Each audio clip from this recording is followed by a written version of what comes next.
22 जनवरी को जल्द ही राम मंदिर की प्राण प्रतिष्ठा है। ऐसे में 31 साल पहले यानी कि 6 दिसंबर 1992 को ऐसा किस्सा घटा जिसने पूरे देश को हिलाकर रख दिया। ये वही तारीख थी जब पूरे देश भर से कार सेवक इकट्ठा हुए थे और राम मंदिर को बनाने के लिए आंदोलन लड़ रहे थे। इसी बीच बहुत से कार सेवकों ने अपनी जान भी गंवाई, लेकिन आपको बता दें कि इन कार सेवकों में 28 कार सेवक राजस्थान के अजमेर से भी थे और इनमें से एक अविनाश था जिसकी हत्या हो गई थी या कहें बम की वजह से उसकी मौत हो गई थी। देखा जाए तो अब अविनाश के परिवार को प्राण प्रतिष्ठा के कार्यक्रम के लिए आमंत्रित किया गया है। ऐसे में अविनाश की कहानी भी सामने आ रही है। ये अविनाश की कहानी सुनकर शायद आप भी हैरान रह जाए। चलिए तो आपको बताते हैं कि क्या है अविनाश की कहानी।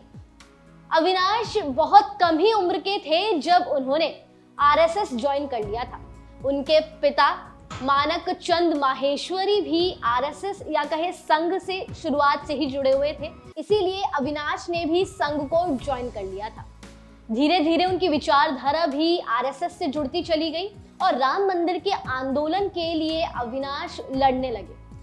जब राम मंदिर के आंदोलन के लिए लोग जाने लगे तो अविनाश ने भी अपने परिवार वालों से जिद की कि मैं भी राम मंदिर के आंदोलन का हिस्सा बनूंगा। ऐसे में देखा जाए तो उनकी माँ यानी कि अविनाश की माँ अक्षय माहेश्वरी ने उन्हें काफी रोका। उनके पिता मानक चंद माहेश्वरी ने भी उन्हें न जाने के लिए कहा तो अविनाश गुस्से में जाकर कमरे में रोने लगे।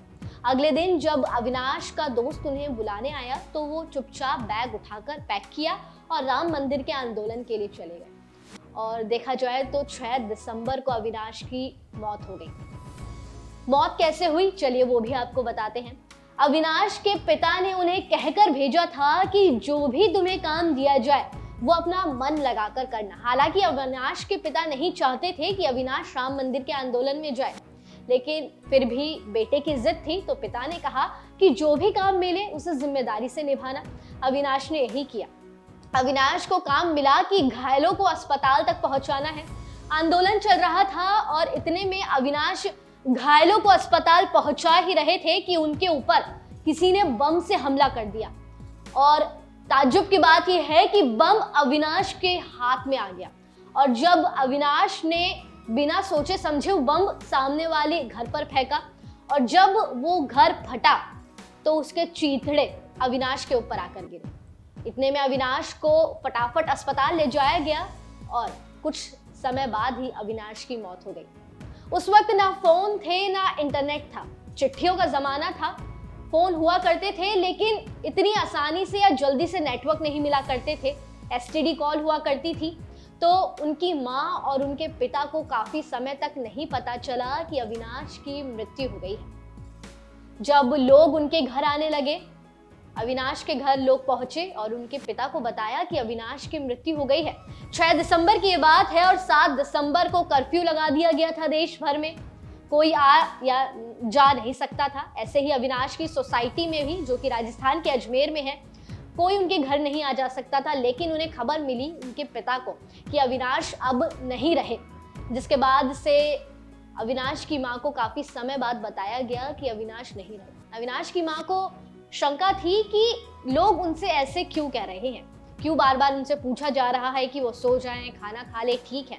उनके पिता ने काफी समय बाद बताया कि अविनाश इस दुनिया से जा चुके हैं। राम मंदिर के आंदोलन में लड़ते लड़ते अविनाश ने अपनी जान गंवा दी है और देखा जाए तो आज वही राम मंदिर बनने वाला है।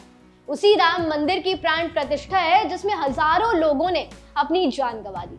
ऐसे में सरकार का फर्ज बनता है कि वो उन लोगों तक निमंत्रण जरूर पहुंचाए जिन्होंने इस राम मंदिर को बनाने के लिए अपनी जिंदगी मंदिर को दान दे दी थी। ऐसे में अविनाश को भी निमंत्रण भेजा गया या कहें अविनाश के घर पर निमंत्रण भेजा गया है।